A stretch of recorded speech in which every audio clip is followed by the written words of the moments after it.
dezembro de 1938. Uma expedição alemã fotografa durante 7 semanas 350 mil quilômetros quadrados de território antártico e o batiza de Neuschwabenland. Entre as placas de gelo, detectam algo anômalo, áreas onde o gelo derrete de baixo para cima. Calor geológico no lugar mais frio da Terra.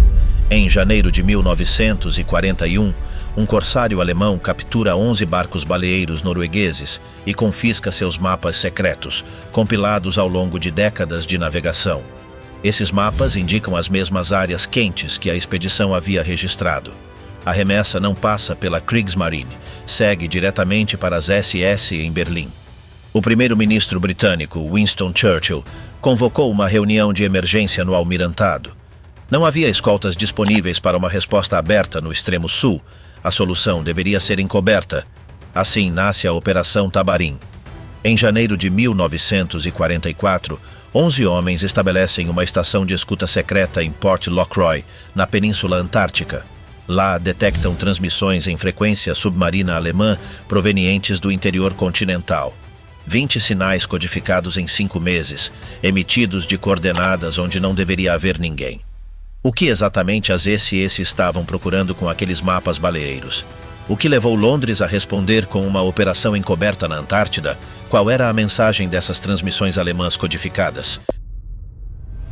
Por que a Grã-Bretanha monta uma operação secreta na Antártida durante a Segunda Guerra Mundial?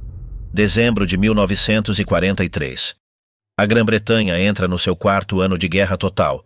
As perdas humanas superam 500 mil de soldados, e as cidades do sul mostram cicatrizes permanentes após campanhas aéreas prolongadas. Bairros inteiros de Londres, Southampton e Portsmouth funcionam entre escombros e edifícios sustentados.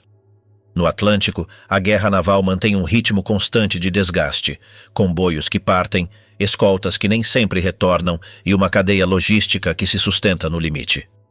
Cada navio que parte de Liverpool faz isso assumindo que o trajeto pode não ter volta. Às 6 da manhã, sem exceção, Winston Churchill revisa os mapas da situação. A Europa ocupa o centro da mesa. Itália, os Balcãs, a frente oriental. A África ainda é marcada com anotações. O Pacífico aparece como uma guerra paralela, distante, mas absorvente. Em dezembro de 1943, ele introduz um mapa que até então mal havia merecido atenção, a Antártida. A razão é estritamente estratégica. Sobre o papel, a posição britânica parece sólida. A Royal Navy conserva a iniciativa no Atlântico Norte e a RAF bombardeia de forma sistemática os núcleos industriais alemães. No entanto, existe uma região onde a presença britânica se erosiona sem enfrentamentos nem declarações de guerra, o extremo sul do planeta. Ali não há batalhas nem comunicados oficiais, mas a bandeira britânica começa a desaparecer do mapa. E há um fator adicional que altera o cálculo. Forças alemãs têm operado nessas latitudes com discrição. O primeiro indício sério remonta a janeiro de 1941. No pleno Oceano Antártico, o corsário alemão Penguin intercepta uma frota baleeira norueguesa completa. 11 barcos-fábrica e 14 mil toneladas de maquinaria industrial dedicada ao processamento de óleo de baleia.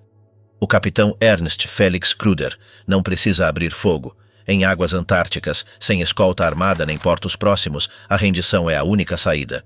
A carga não é o objetivo principal. Kruder foca sua atenção na documentação. Durante décadas, as frotas norueguesas foram as únicas com presença contínua nessas latitudes. Seus capitães conhecem rotas seguras, baías protegidas do gelo, correntes estáveis e comportamentos anômalos do mar. Tudo é registrado em mapas privados que nunca são publicados. A informação sustenta uma indústria avaliada em milhões e é guardada com mais zelo do que qualquer patente. Nesses mapas aparecem áreas que não constam na cartografia oficial. Regiões de degelo persistente em latitudes onde o mar deveria congelar completamente. Baías que permanecem abertas mesmo no inverno e correntes térmicas que mantêm a água líquida quando a temperatura do ar cai para abaixo de 50 graus negativos. Os baleeiros as marcam porque concentram plâncton e rotas migratórias. São pontos de vida em um ambiente projetado para a hostilidade. Kruder confisca a documentação, a sela em contêineres impermeáveis e a envia para Berlim em um submarino de reabastecimento.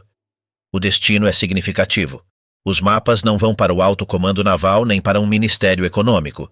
Chegam a Prinz Albrecht Strasse, sede central das SES, direcionados a Ahnenerbe, o órgão de pesquisa diretamente subordinado a Heinrich Himmler, uma instituição interessada em geografia extrema, localizações remotas e recursos que não figuram em inventários oficiais.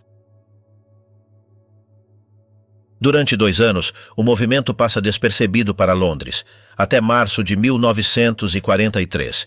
Nesse mês, a informação chega à sala de Stuart Menzies, chefe do MI6. Provém de Bletchley Park, onde a equipe de Alan Turing decifra o tráfego enigma naval com regularidade crescente. Entre as mensagens, aparecem comunicações entre Hamburgo e a base alemã nas ilhas Kerguelen, no Índico Sul. O conteúdo não fala de comboios nem de caça submarina. Menciona preparativos logísticos em latitudes extremas, verificação de coordenadas já analisadas e um prazo específico. Operação completa antes do inverno austral de 1944. A questão para o MI6 foi imediata. Qual era a natureza dessa operatividade? Os analistas cruzam esses dados com relatórios provenientes da América do Sul. O resultado desenha um padrão inquietante. Em 1º de maio de 1943, o transporte argentino 1º de maio desembarca nas Ilhas Shetland do Sul. A bordo, viajam 25 homens da Armada Argentina com material de construção, geradores a diesel, equipamentos de rádio e munição. Não se trata de uma expedição científica. Retiram uma placa britânica colocada em 1908, a jogam ao mar e erguem uma estrutura permanente de madeira e chapa ondulada. A bandeira argentina é hasteada. A guarnição permanece. 3 semanas depois, o Chile executa uma operação quase idêntica. O transporte Yelcho chega à ilha chamada Deception, remove os marcadores britânicos e estabelece a base naval Arturo Prat com uma guarnição permanente de 15 homens. 2 países sul-americanos fixam presença permanente em território que Londres considera próprio. Para a Grã-Bretanha, a implicação é imediata. As Ilhas Malvinas estão a pouco mais de 1000 quilômetros ao norte. Uma presença antártica consolidada reforça as reivindicações territoriais que afetam diretamente o controle do Cabo Horn, o Estreito de Magalhães e a única via alternativa para o Pacífico, caso o Canal do Panamá fosse comprometido. Não se trata de uma disputa simbólica. É uma questão de rotas marítimas globais. Em 8 de junho de 1943, Churchill convoca uma reunião de emergência no Almirantado. Estão presentes o primeiro Lorde do Mar, o chefe do MI6 e oficiais de inteligência naval especializados no Hemisfério Sul. O diagnóstico é claro. Não há recursos militares disponíveis para uma resposta aberta. Cada escolta protege comboios no Atlântico Norte ou rotas para Murmansk. Não há margem para enviar uma força visível ao outro extremo do planeta. A solução deve ser indireta. Churchill não busca uma operação militar clássica, mas sim uma negação plausível. Algo que possa ser apresentado como ciência se falhar, justificado diante do parlamento como pesquisa oceanográfica de baixo custo e, ao mesmo tempo, ter capacidade real de intervenção se a situação se deteriorar. Assim nasce a Operação Tabarim.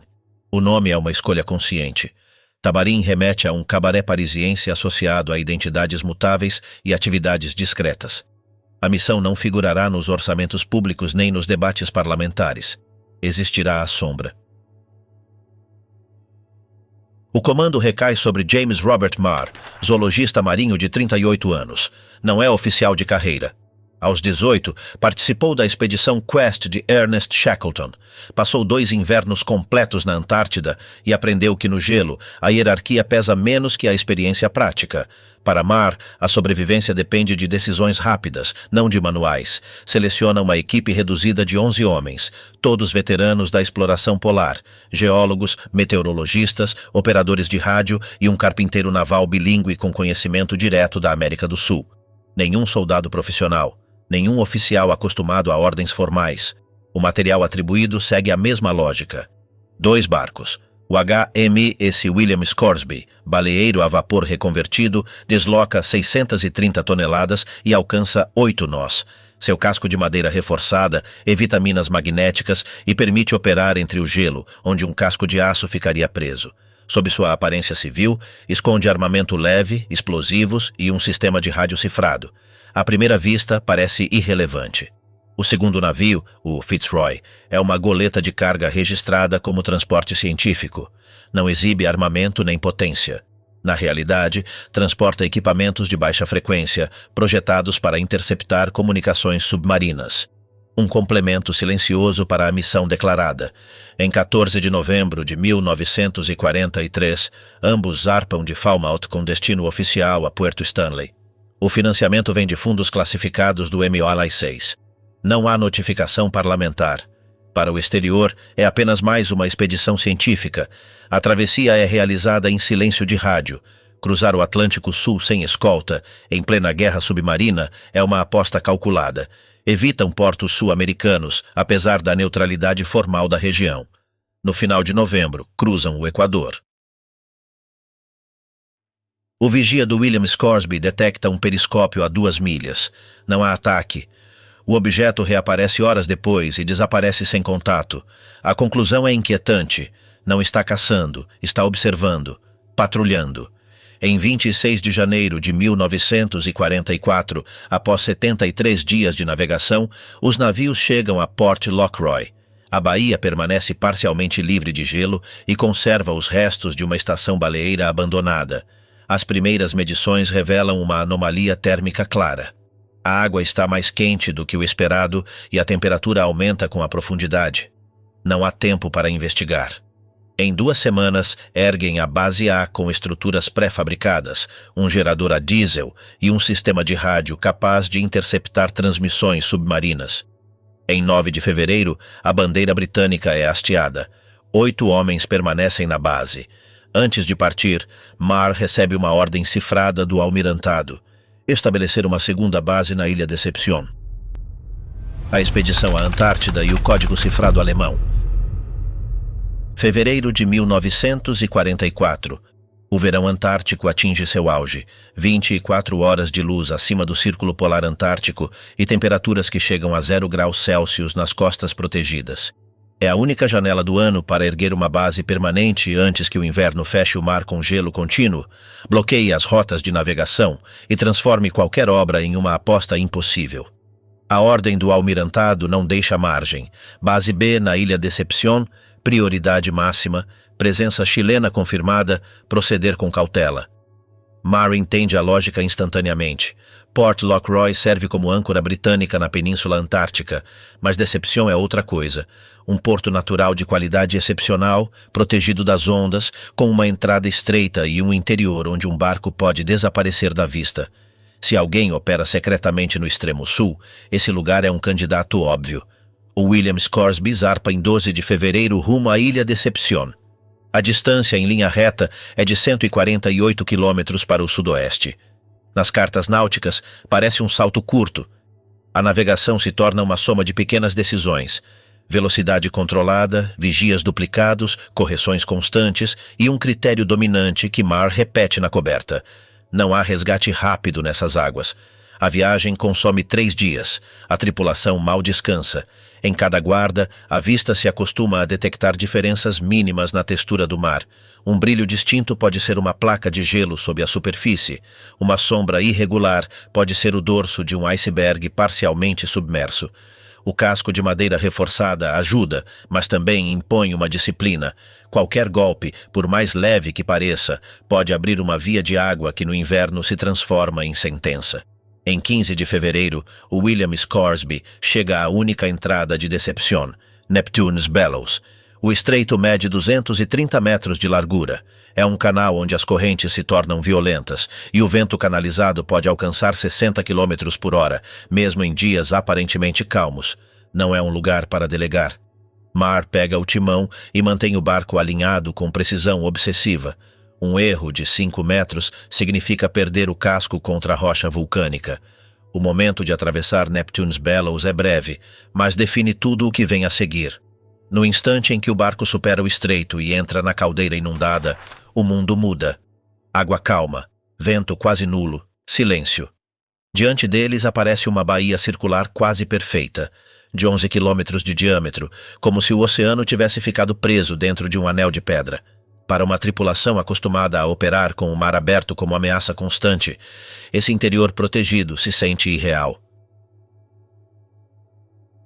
A Ilha Deception é uma caldeira vulcânica inundada. A última erupção maior registrada foi em 1842, mas o vulcão não está morto, está adormecido e o terreno o denuncia sem a necessidade de instrumentos sofisticados.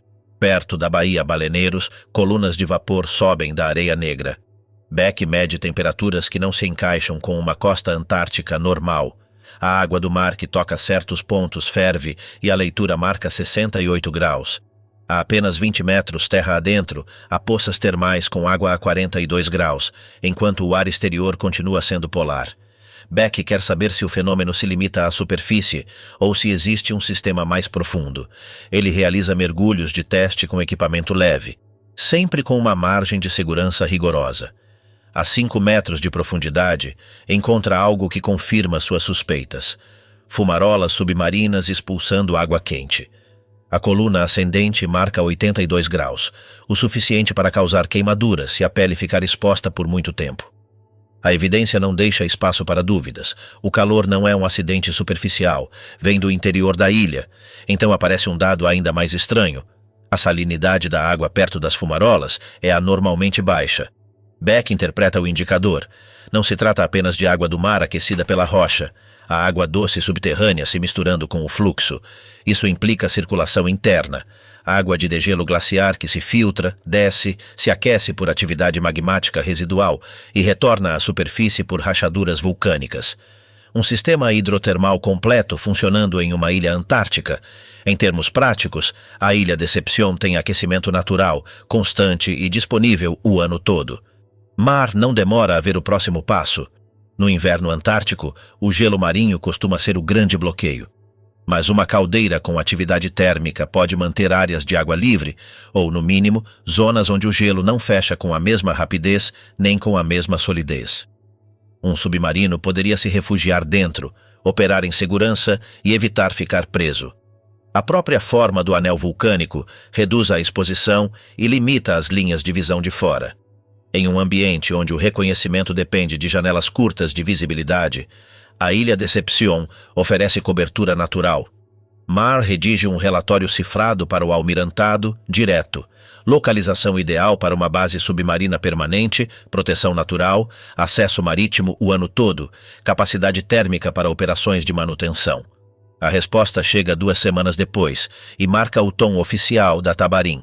Continuar observação passiva, não confrontar presença chilena, prioridade estabelecer capacidade de monitoramento permanente. Essa ordem tem uma leitura dupla. A primeira é diplomática. Londres não quer um incidente com o Chile. A segunda é militar. Se houver atividade inimiga, o objetivo não é se revelar, mas ouvir, registrar e construir um arquivo que permita agir com informações completas. Mas na caldeira há um problema. A presença chilena não é uma estação científica temporária, é uma base militar. A base naval Arturo Prat ocupa o extremo norte da caldeira. Apresenta uma estrutura principal de concreto e madeira, 4 edifícios com capacidade para 15 homens, uma antena de rádio de 25 metros e um mastro com a bandeira chilena. A instalação está projetada para durar. E, além disso, incorpora 2 canhões navais Nordenfeldt de 57 milímetros, armas funcionais com munição armazenada em um bunker protegido.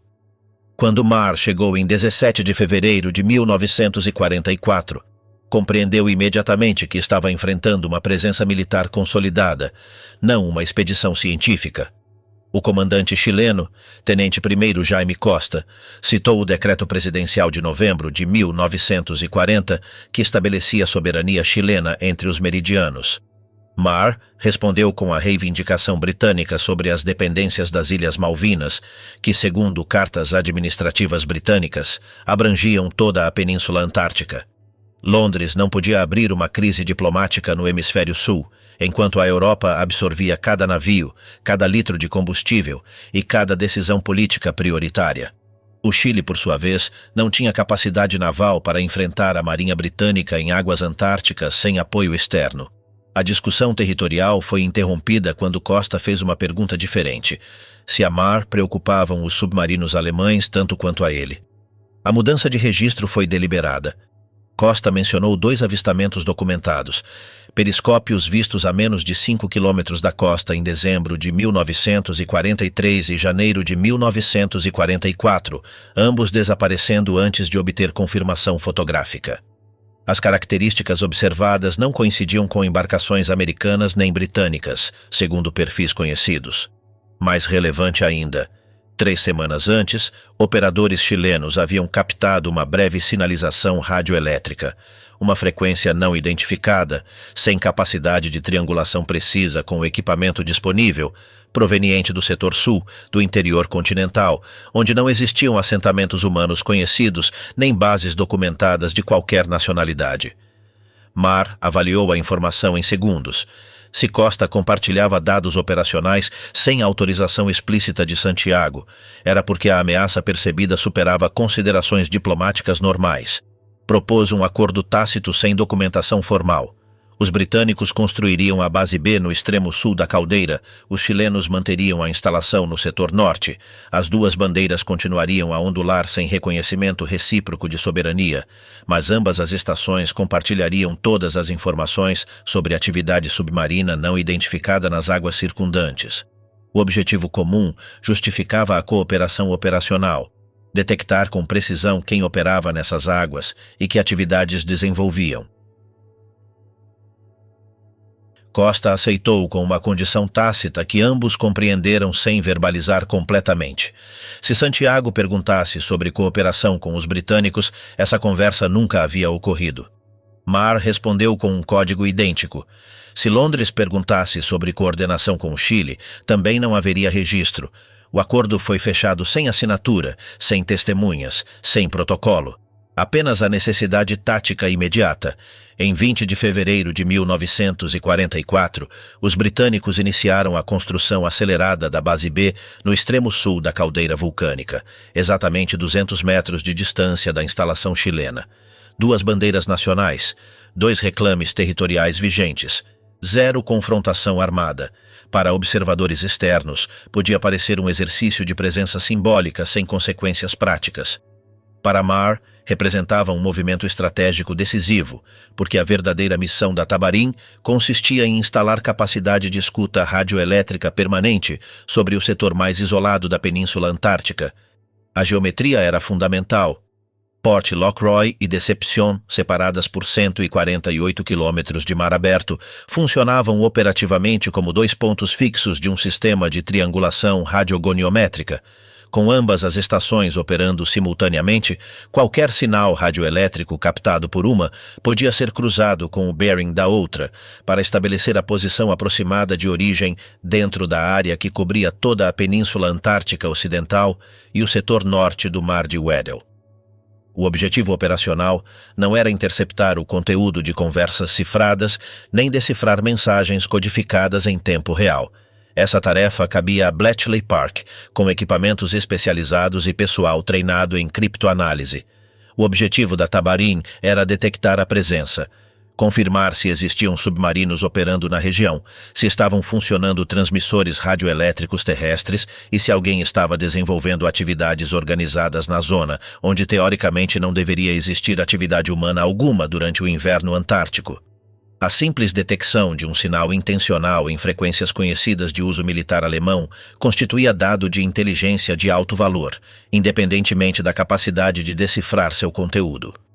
Em 23 de fevereiro, a Base B ficou oficialmente operacional, com equipamentos completos, instalados e calibrados. 6 homens permaneceram como dotação permanente. Os operadores de rádio iniciaram a vigilância das frequências submarinas alemãs, conhecidas durante 24 horas contínuas por dia. Os receptores permaneciam ligados ininterruptamente. Qualquer pulso de origem intencional era automaticamente registrado com a hora exata de início, duração precisa em segundos e frequência em kHz. O protocolo estabelecia que cada detecção deveria ser anotada no caderno de bordo com letra clara, verificada por uma segunda escuta quando fosse possível e preservada em fita magnética se a duração superasse 5 segundos. Durante quase 2 meses, entre 23 de fevereiro e 11 de abril de 1944, não foi registrada atividade anômala. As frequências monitoradas permaneceram silenciosas, salvo as interferências atmosféricas normais causadas por tempestades magnéticas ou descargas elétricas naturais. Esse silêncio prolongado levantava duas possibilidades: ou não havia atividade inimiga na região, ou a atividade existente mantinha uma disciplina de emissão extremamente rigorosa. Em 12 de abril de 1944, exatamente às 3 da manhã, Port Lockroy detectou um sinal que alterou essa situação. Thomas Barry estava de guarda noturna no turno da madrugada. O receptor principal emitiu um pulso característico que Barry identificou como um sinal deliberado de origem humana, não como ruído aleatório. Ele verificou a calibração dos equipamentos, descartou falha técnica, ajustou a sintonia para maximizar a clareza da recepção e iniciou o registro completo, seguindo o protocolo estabelecido. Frequência exata: 62 kHz. Essa frequência se encontrava dentro da banda VLF, Very Low Frequency. Essas frequências tinham características específicas que as tornavam úteis para a comunicação submarina. Ondas de baixa frequência penetravam a água do mar até profundidades de 10 a 20 metros, permitindo que um submarino submerso recebesse mensagens sem necessidade de emergir ou expor a antena. A contrapartida era que exigiam antenas transmissoras de grande tamanho e alto consumo elétrico, limitando seu uso a instalações terrestres fixas ou navios de superfície com geradores potentes. Duração total: 3,8 segundos de emissão contínua. Essa brevidade sugeria transmissão altamente comprimida ou sinal de sincronização destinado a estabelecer contato sem revelar conteúdo extenso. A base B triangulou simultaneamente da ilha Deception, utilizando o procedimento estandarizado. O operador de guarda em Deception, James Crombie, também detectou o sinal e anotou o bearing magnético de sua posição. As linhas se cruzaram em uma área localizada a aproximadamente 350 quilômetros ao sul-sudeste de Port Lockroy, com coordenadas estimadas de 68 graus de latitude sul e 57 graus de longitude oeste. Com o interior continental profundo, a região não tinha presença humana documentada nem instalações conhecidas. O ponto de interseção caía em uma área de gelo continental maciço, com elevação média superior a 1.000 metros acima do nível do mar. Não havia costa navegável acessível.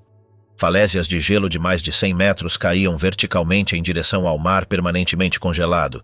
Nenhum navio convencional poderia se aproximar sem o risco extremo de ficar preso pelo gelo de deriva.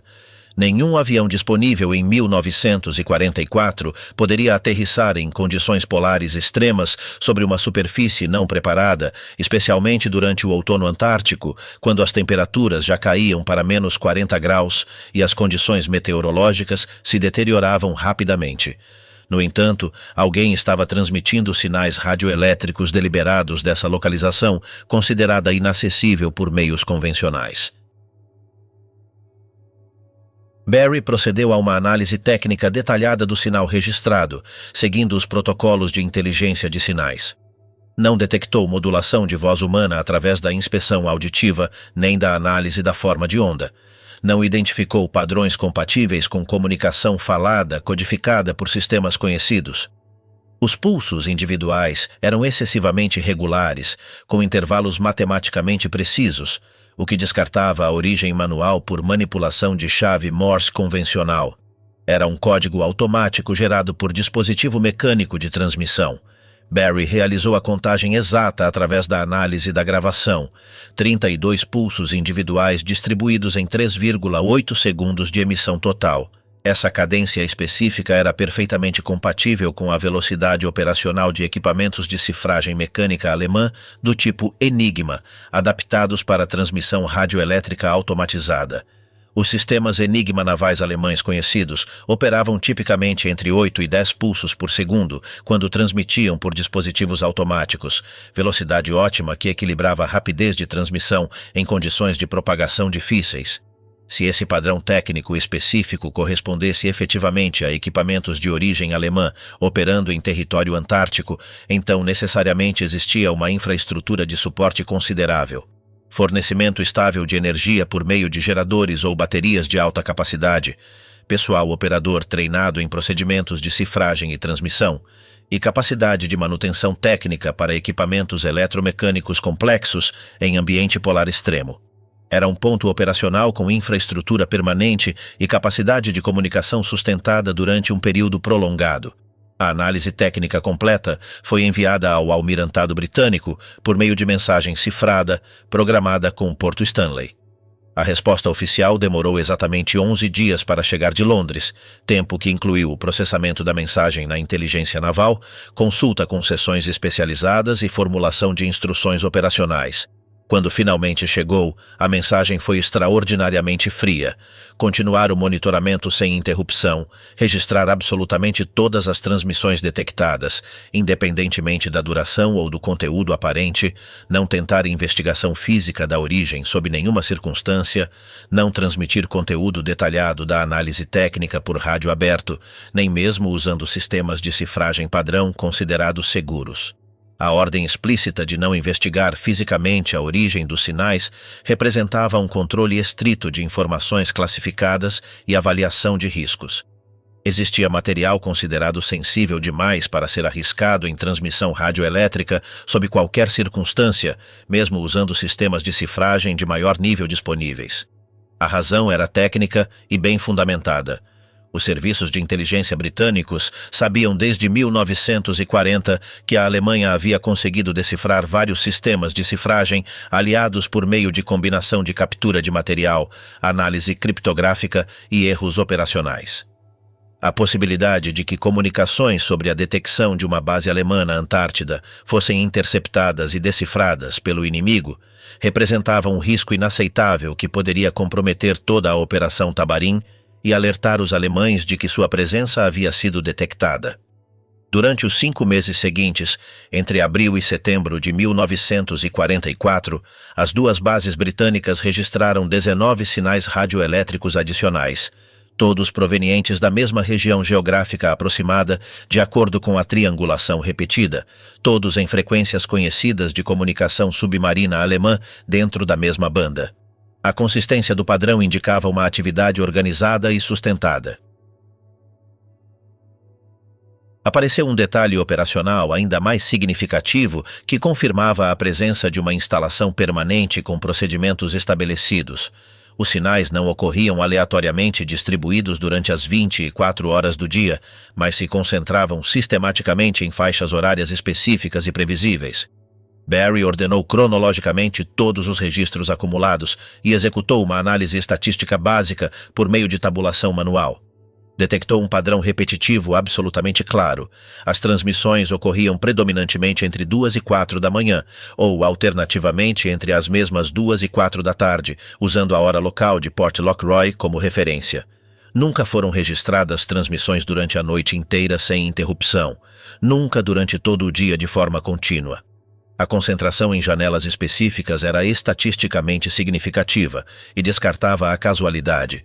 Esse padrão horário não se encaixava com o comportamento operacional esperado de um submarino em navegação, emitindo sinais ocasionais conforme a necessidade tática imediata ou seguindo um horário de contato programado com o comando naval. Um submarino em patrulha teria incentivos para variar os horários de transmissão para dificultar a detecção pela escuta inimiga e limitaria a duração das emissões ao mínimo imprescindível para reduzir a exposição. O padrão observado sugeria fortemente o comportamento operacional de uma instalação terrestre fixa que trabalhava com janelas de transmissão programadas com antecedência e que podia se permitir emissões mais longas porque não enfrentava risco de contra-ataque imediato. Beck propôs uma explicação técnica prática, baseada nas limitações logísticas conhecidas da operação em ambiente polar extremo. Se o objetivo estratégico primário da instalação era permanecer completamente oculta, sem detecção visual por forças inimigas, a ventilação dos geradores só seria realizada quando as condições meteorológicas proporcionassem cobertura natural. Nevoeiro denso, nevasca ativa ou nuvens baixas que reduzissem a visibilidade horizontal. Barry cruzou os registros de transmissões com os dados meteorológicos disponíveis e confirmou uma correlação estatística significativa. As transmissões radioelétricas tendiam a coincidir temporalmente com as condições documentadas de baixa visibilidade atmosférica na área geográfica estimada de origem. conforme os relatórios meteorológicos da Base B e as observações de pilotos de reconhecimento aliados quando estavam disponíveis. Em 23 de junho de 1944, no pleno inverno antártico, quando as temperaturas em Port Lockroy haviam caído para menos 35 graus e a escuridão era quase contínua, Port Lockroy registrou a transmissão mais longa detectada até aquele momento, 9 minutos e 32 segundos de emissão contínua sem interrupção. Não foi uma breve rajada de sincronização, foi um envio completo de conteúdo extenso. Barry calculou o volume aproximado. Se cada letra do alfabeto fosse codificada por meio de uma sequência de 5 pulsos, conforme o sistema padrão de cifragem alemão conhecido, isso equivalia a uma mensagem de aproximadamente 915 letras. O volume de dados transmitidos sugeria conteúdo de alto valor operacional. Ordens extensas, relatórios detalhados de situação, listagens logísticas de suprimentos e informações de planejamento tático. Barry ativou a gravação completa na fita magnética, verificou a qualidade do registro e a preservou em um recipiente selado. Não tentou o deciframento local, pois carecia de capacidade técnica, de pessoal treinado em criptoanálise e de acesso aos livros de códigos alemães capturados. A fita foi enviada no próximo navio de suprimentos, que chegou em outubro diretamente à inteligência naval em Londres, onde foi processada e reenviada imediatamente a Bletchley Park para análise criptográfica especializada. Barry nunca recebeu informações sobre o conteúdo decifrado da mensagem. Bletchley Park não compartilhava os resultados de deciframento com as bases operacionais em campo por razões de compartimentação estrita de informações classificadas. Em 16 de outubro de 1944, quando William Scoresby retornou a Port Lockroy com suprimentos para o segundo inverno, Marr recebeu um envelope cifrado com novas instruções operacionais. Leu o conteúdo em privado. Naquela noite, convocou uma reunião urgente com os operadores de rádio e adicionou uma instrução adicional ao protocolo de escuta existente. A partir daquele momento, além de continuar o monitoramento das frequências alemãs, deveriam também vigiar as comunicações navais argentinas e chilenas nas frequências conhecidas de uso pelas marinhas desses países. O almirantado queria determinar se havia coordenação ou contato entre as forças navais latino-americanas e a presença alemã detectada. A instrução levantava uma pergunta implícita inquietante. Alguém mais não era um país neutro documentado no registro oficial. Era a possibilidade de uma terceira presença colaborando ativamente com as operações alemãs em latitudes extremas. Se existia atividade alemã sustentada no interior continental antártico durante um período prolongado que incluía o inverno polar, isso exigia fornecimento contínuo. Todo esse material deveria chegar do exterior por meio de um navio ou submarino capaz de navegar em águas antárticas e se aproximar de um ponto de descarga sem ser detectado pelas patrulhas aliadas. A suspeita do almirantado, formulada indiretamente pela instrução de vigilância ampliada, era que a Argentina ou o Chile poderiam estar fornecendo apoio logístico às operações alemãs, seja por meio da colaboração ativa do governo, da corrupção de oficiais navais individuais ou do uso de portos comerciais por navios de bandeira neutra, que, na verdade, transportavam suprimentos destinados a bases alemãs clandestinas. Tanto a Argentina quanto o Chile mantinham relações diplomáticas com a Alemanha até datas tardias da guerra, tinham comunidades de imigrantes alemães significativas, com simpatias pelo regime nazista, e haviam demonstrado relutância em cooperar plenamente com os esforços de guerra aliados. A Tabarim havia cumprido seu objetivo inicial: confirmar por meio de evidências técnicas sólidas que existia presença alemã operativa na Antártida. As 20 transmissões registradas durante 5 meses, todas provenientes do interior continental considerado inacessível, todas em frequências de uso militar alemão conhecido, compatíveis com os equipamentos de cifragem mecânica alemã, constituíam a prova conclusiva de uma instalação permanente com infraestrutura considerável e capacidade de comunicação sustentada. Como os alemães conseguiram ter uma instalação operativa na Antártida? Para entender como os alemães operavam uma instalação na Antártida em 1944, é preciso retroceder 6 anos. Em dezembro de 1938, quando Hitler acabava de anexar a Áustria e se preparava para invadir a Polônia, o Terceiro Reich lançou a expedição polar mais ambiciosa de sua história. Os estrategistas navais alemães entendiam que, se a guerra se prolongasse, a Grã-Bretanha bloquearia a Europa através do controle naval do Atlântico Norte e do Mediterrâneo. A Alemanha precisaria de rotas de abastecimento alternativas, portos de reabastecimento fora do alcance da Royal Navy e refúgios onde os corsários e submarinos pudessem se reparar sem ser interceptados. O único lugar do planeta completamente fora do controle britânico em 1938 era a Antártida. Nenhuma potência europeia tinha presença permanente ali. Nenhuma marinha patrulhava aquelas águas. Em 17 de dezembro de 1938, o cargueiro Schwabenland zarpou de Hamburgo sob a bandeira da Lufthansa, mas com uma tripulação que incluía oficiais da Kriegsmarine, seguindo as ordens diretas do Reichsmarschall Hermann Göring. A bordo viajavam 57 homens, 2 hidroaviões Dornier e câmeras aéreas de alta resolução. O comandante era Alfred Richter, oficial naval com experiência no Ártico. O objetivo real era encontrar localizações adequadas para uma base permanente alemã no hemisfério sul.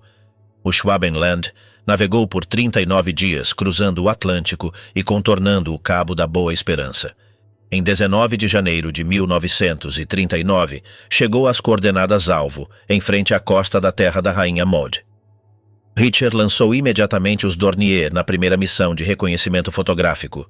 Os aviões voaram a 300 metros de altura, enquanto as câmeras capturavam imagens sobrepostas a cada 3 segundos. O que fotografaram contradizia tudo o que os geólogos antárticos acreditavam saber sobre o continente. A Terra da Rainha Maud não era uma planície de gelo uniforme, era uma paisagem de montanhas completas, cadeias de 3.000 metros de altura emergindo do gelo, com vales entre elas onde o gelo tinha menos de 100 metros de espessura. Em alguns lugares, havia rocha exposta completamente livre de gelo. O interior da Antártida está a 3.000 metros acima do nível do mar, com uma temperatura média de menos 50 graus, onde o gelo deveria ter quilômetros de espessura em todas as partes. As fotografias mostravam áreas onde o gelo estava afinado de baixo para cima, como se algo o derretesse de dentro do continente. Os geólogos da expedição, liderados por Ernst Herrmann, analisaram as imagens e concluíram: atividade geotérmica subsuperficial. Não vulcanismo ativo com erupções, mas fluxo térmico residual do manto terrestre. Pontos quentes sob o gelo, onde o calor geológico era suficiente para manter a água líquida em condições onde ela deveria estar congelada. Herrmann redigiu um relatório técnico de 47 páginas, cuja conclusão final tinha implicações operacionais imediatas. As áreas identificadas apresentam condições favoráveis para o estabelecimento de instalações permanentes. Temperatura subsuperficial estimada, entre 5 e 20 graus Celsius, a profundidades de 50 a 200 metros. Acesso por escavação direta é viável com equipamento industrial padrão. A geologia fornecia calor natural. Era possível viver sob o gelo antártico sem sistemas de aquecimento complexos. Só seria necessário escavar até alcançar as áreas térmicas e estabelecer habitações protegidas do vento polar superficial. Durante 7 semanas, os Dornier realizaram 11 missões de reconhecimento, cobrindo 350.000 km² e capturando 11.700 fotografias. A região foi oficialmente batizada como Neuschwabenland, Nova Suábia, território do tamanho da Alemanha, reclamado formalmente para o Terceiro Reich. Em 6 de abril de 1939, o Schwabenland retornou a Hamburgo. Os mapas, as fotografias e os dados geológicos foram entregues ao Alto Comando Naval. Oficialmente, a expedição terminou ali. O relatório classificado de Richter continha elementos que nunca foram publicados. Na página 123, seção Observações Anômalas durante o reconhecimento aéreo, registrava uma anotação específica. Durante a missão de 26 de janeiro, o hidroavião Boreas relatou uma formação nubosa atípica. A evidência de que a Alemanha fez algo mais do que cartografar apareceu em março de 1941, quando o cruzador pesado HMS Cornwall capturou o corsário alemão Penguin no Oceano Índico. Entre os documentos confiscados, havia mapas náuticos noruegueses da Antártida com anotações manuscritas em alemão, datadas entre 1939 e 1940. Alguém havia atualizado esses mapas após a expedição do Schwabenland. As anotações marcavam as mesmas zonas térmicas que Richter havia fotografado, mas adicionavam informações operacionais específicas. Zona Alfa, acesso por fiord em 70 graus sul, gelo marinho estável até março, profundidade mínima de 40 metros, viável para submarinos tipo 9. Zona Beta, vale glacial com exposição rochosa, coordenada 70 graus sul, declive suave, possível aterrissagem de aeronaves com esquis. Zona Gama, fenda térmica de 3 km, temperatura da água mais 15 graus, ventilação natural verificada. A palavra verificada indicava uma inspeção física posterior. Não existia registro de nenhuma expedição alemã oficial à Antártida entre 1939 e 1941. A Kriegsmarine operou com corsários no Atlântico Sul durante esse período. Penguin, Atlantis, Comet, Cormoran. Navios armados disfarçados de mercantes que atacavam a navegação aliada longe das rotas protegidas. A inteligência britânica obteve um indício relevante em novembro de 1941, quando o cruzador HMS Devonshire afundou o corsário Atlantis frente à costa do Brasil. Os sobreviventes resgatados pelo submarino, o 126, foram interrogados em Gibraltar. Durante os interrogatórios, vários tripulantes mencionaram que o Atlantis havia feito escala em latitudes extremas do sul para reabastecimento. Especificaram água doce, pois a planta desalinizadora estava com problemas. Encontraram água potável em Costa Sul com glaciares de água doce. Quando a Tabarin detectou transmissões do interior continental antártico em 1944, esses testemunhos passaram a ter um significado diferente. Se os alemães haviam estabelecido depósitos de suprimentos usando corsários como transporte, esses depósitos permaneciam disponíveis. Em novembro de 1944, as transmissões que a Tabarin havia registrado 1 ou 2 vezes por semana durante 7 meses mudaram de padrão. Começaram a ocorrer diariamente, às vezes 2 transmissões por dia, com durações de até 20 minutos. O volume de tráfego radioelétrico havia se multiplicado por um fator de 5 em menos de 2 semanas. Em 19 de novembro, o comandante chileno Costa enviou uma mensagem urgente à Base B. Submarino avistado, 10 km a sudeste, em superfície durante 4 minutos, tipo não identificado. 2 dias depois, em 21 de novembro, a base chilena avistou um segundo submarino na mesma área. Desta vez, conseguiram a identificação. Perfil compatível com U-Boot tipo 7C alemão. A identificação levantou uma questão operacional imediata. Por que a Alemanha estava desperdiçando um submarino enviando-o à Antártida em novembro de 1944? Nesse momento, o desembarque da Normandia havia ocorrido em junho. Os aliados estavam na Bélgica, os soviéticos haviam liberado a Polônia e Berlim seria cercada em meses. A Kriegsmarine estava perdendo 5 submarinos por semana. Em 26 de novembro, Port Lockroy detectou uma transmissão diferente. Barry identificou o idioma alemão e gravou o conteúdo completo. Posição confirmada, carga transferida, retorno à base em 48 horas, combustível suficiente, clima favorável. Barry tentou a triangulação, mas o sinal foi muito breve para determinar a distância com precisão, então ele enviou a gravação ao almirantado no próximo navio de suprimentos. A resposta chegou em janeiro de 1945, confirmando a análise de inteligência naval. Assento compatível com tripulação de U-Boot do Báltico, conteúdo que sugeria operação de carga ou transferência de pessoal, e a ordem de continuar o monitoramento com máxima prioridade. Em fevereiro de 1945, as transmissões foram interrompidas abruptamente, sem nenhum sinal registrado durante 3 semanas completas, uma anomalia significativa após 9 meses de regularidade quase perfeita. Em 22 de fevereiro, Barry detectou uma transmissão Enigma que durou 13 minutos contínuos, o que, à velocidade padrão, representava aproximadamente 6.500 caracteres de informação. Barry registrou toda a sinalização em fita magnética que foi enviada no próximo navio para Londres. A resposta do almirantado chegou 3 meses depois, em maio de 1945, com o deciframento parcial realizado por Bletchley Park, que falava sobre o seguinte: ordens de evacuação de pessoal de instalação antártica não especificada, destino para portos sul-americanos, data limite em maio de 1945, prioridade absoluta na destruição de documentos classificados e preservação de equipamentos de alto valor. O que aconteceu com os submarinos nazistas após a rendição e o que eles transportavam? 3 meses depois, 2 submarinos alemães apareceram em águas argentinas.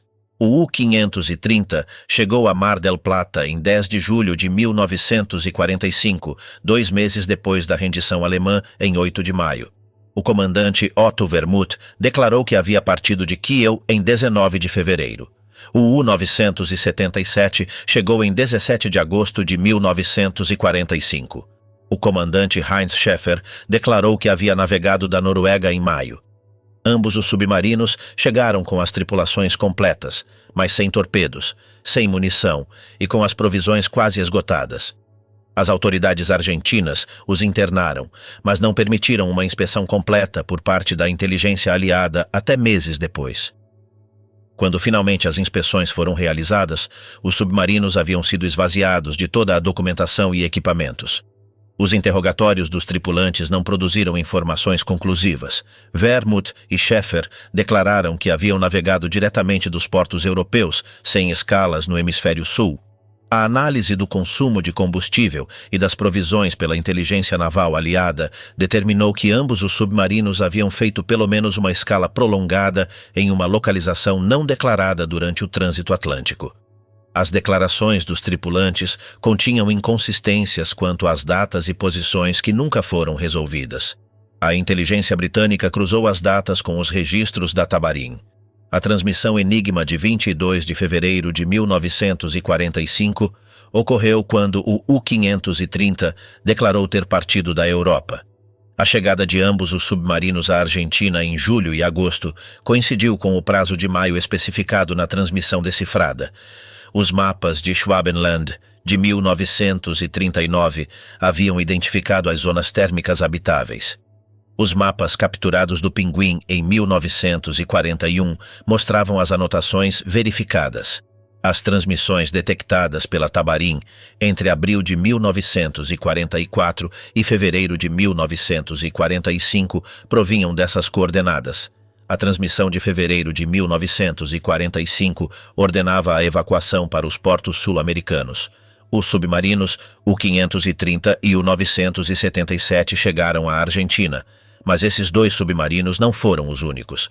Em 9 de maio de 1945, um dia depois da rendição oficial alemã, a estação de escuta de Port Lockroy registrou uma transmissão breve proveniente do Atlântico Sul. Barry anotou no registro. A data era significativa. A rendição entrou em vigor às 11 horas do dia 8 de maio. A transmissão de Port Lockroy foi registrada às 2 horas do dia 9 de maio. Menos de 15 horas após o cessar-fogo oficial, alguém ainda estava transmitindo de águas do hemisfério sul, usando frequências e equipamentos alemães. 2 semanas depois, em 19 de maio de 1945, o submarino U-234 emergiu frente à costa dos Estados Unidos e se rendeu ao destruidor Sutton. Era um submarino de transporte projetado especificamente para missões de longa distância, com capacidade de carga de 252 toneladas. Havia partido de Kiel em 15 de abril, com destino declarado ao Japão, transportando tecnologia militar avançada alemã. Planos de reatores, amostras de combustível para foguetes, componentes de sistemas de guia e 560 quilos de óxido de urânio embalados em contêineres de chumbo. A bordo viajavam 2 oficiais japoneses, o capitão de corveta Hideo Tomonaga e o tenente-comandante Shoji Genzo, ambos engenheiros navais designados para receber a carga no Japão. Quando o comandante do U-234, Johann Heinrich Feller, recebeu a ordem de rendição em 8 de maio, informou aos oficiais japoneses que navegaria para um porto dos Estados Unidos. Tomonaga e Genzo se trancaram em seus camarotes.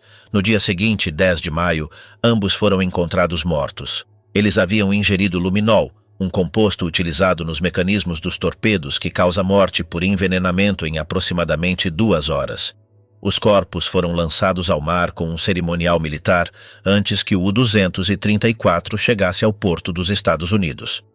Quando a inteligência naval interrogou Feller sobre o destino final da missão, o comandante declarou que as ordens originais especificavam entrega da carga em porto japonês via Rota do Cabo, referindo-se ao Cabo da Boa Esperança, não ao Cabo Horn. A Rota do Cabo implicava navegação por águas do Atlântico Sul, passando relativamente perto da costa antártica antes de virar em direção ao Índico. A análise do consumo de combustível do U-234, realizada por técnicos navais americanos, revelou uma discrepância significativa. O submarino havia consumido aproximadamente 180 toneladas de diesel desde sua saída de Kiel, mas a distância percorrida até o ponto de rendição só justificava o consumo de 145 toneladas. Faltavam 35 toneladas de diesel sem explicação documental. Feller declarou que o consumo adicional se devia à navegação em zigue-zague para evadir a detecção, mas os interrogadores consideraram a explicação insuficiente. A inteligência aliada identificou outros 5 submarinos alemães que zarparam de portos europeus em março e abril de 1945 e nunca chegaram a destino conhecido nem se renderam em porto aliado. O U-465, que partiu da Noruega em 2 de abril, o U-518, que saiu de Kiel em 22 do mesmo mês, e o U-880, que deixou Bergen em 5 de maio. Os registros do Alto Comando Naval Alemão capturados em Flensburg mostravam que os 5 haviam recebido ordens de navegação para coordenadas especificadas na Diretiva Valkyria Sud, antes da queda das comunicações centrais. A Diretiva Valkyria Sud nunca foi encontrada nos arquivos capturados, mas interrogatórios posteriores de oficiais de ligação da Kriegsmarine revelaram fragmentos. O capitão de fragata Wilhelm Mayer, preso em Hamburgo em junho de 1945, declarou sob interrogatório que Valkyria Sud era um protocolo de evacuação de pessoal técnico para instalações de reserva em latitudes não especificadas do hemisfério sul, em caso de colapso do Reich. Mayer não conhecia as coordenadas exatas, mas confirmou que pelo menos 3 submarinos de longo alcance haviam sido designados para uma missão de extração em março de 1945. Os arquivos da inteligência britânica cruzaram essa informação com os registros da Tabarim. O aumento súbito de transmissões em novembro de 1944 havia começado exatamente quando os primeiros rascunhos de Valkyria Sud circulavam entre o Alto Comando Naval, conforme documentos capturados. A transmissão de evacuação de 22 de fevereiro de 1945 coincidiu com a data em que Meyer declarou que a fase operativa do protocolo foi ativada. Os avistamentos de submarinos pela base chilena em novembro de 1944 correspondiam às janelas temporais em que submarinos de transporte poderiam ter realizado transferências de pessoal ou material. Como os alemães souberam onde se estabelecer em um continente inexplorado? Em 1938, quando o Schwabenland partiu para a Antártida, o continente ainda era em grande parte inexplorado. Existiam mapas costeiros imprecisos baseados em avistamentos feitos a partir de barcos, mas ninguém havia mapeado o interior com detalhes operacionais. A expedição de Richter navegou diretamente para coordenadas específicas na terra da Rainha Maud, como se soubessem de antemão o que encontrariam ali. A confirmação de que essas áreas eram operativamente acessíveis chegou 2 anos depois, em janeiro de 1941, quando o corsário Penguin capturou a frota baleeira norueguesa e Kruder confiscou mapas que marcavam exatamente as mesmas localizações que o Schwabenland havia fotografado. Os mapas baleeiros noruegueses eram únicos.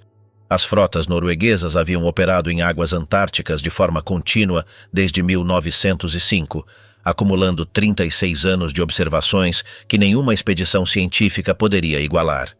Os capitães baleeiros não buscavam geografia, buscavam baleias, e as baleias migravam para águas com temperaturas específicas, zonas onde correntes quentes mantinham a água líquida, mesmo no auge do inverno antártico.